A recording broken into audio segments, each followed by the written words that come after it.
Salutare tuturor! Acesta este un nou tutorial video oferit de compania Autodoc, cu instrucțiuni pentru înlocuirea pieselor auto. În acest filmuleț vă vom arăta cum puteți înlocui de sine stătător înlocuiesc arc de suspensie din spate pe Volkswagen Passat B6. În descrierea de mai jos găsiți link-urile către magazinul nostru online, de unde puteți cumpăra piesele de schimb necesare. Slăbiți șuruburile de fixare a roții, scoateți roțile din spate.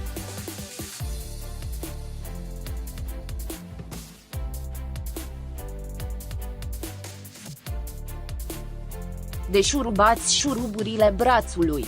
Folosiți o priză N18 și o cheie în combinație fixă N18.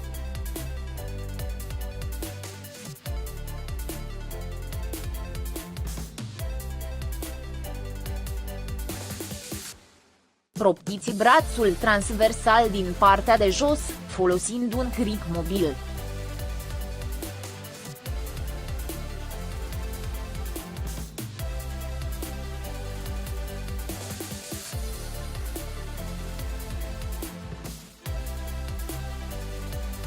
Coborâți cu grijă cricul mobil până la îndepărtarea totală a sarcinii de pe arc.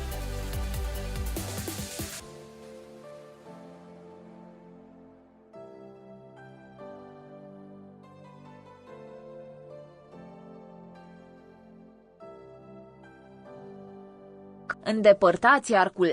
Controlați distanțierele de cauciuc ale arcului de suspensie. În caz de necesitate, înlocuiți-le.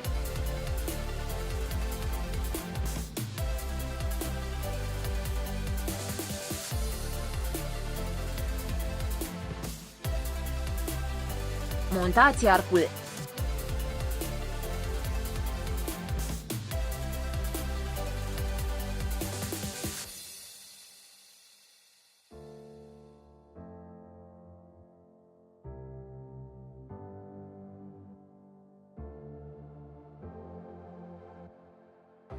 Proptiți brațul transversal din partea de jos, folosind un cric mobil.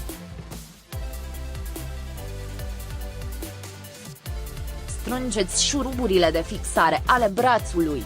Folosiți o priză N18 și o cheie în combinație fixă N18.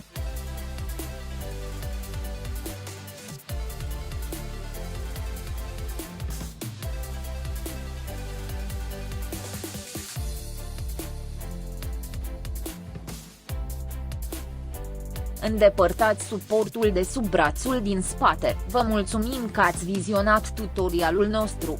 Abonați-vă la canalul Autodoc și nu pierdeți noile filmulețe. Vă dorim o zi bună!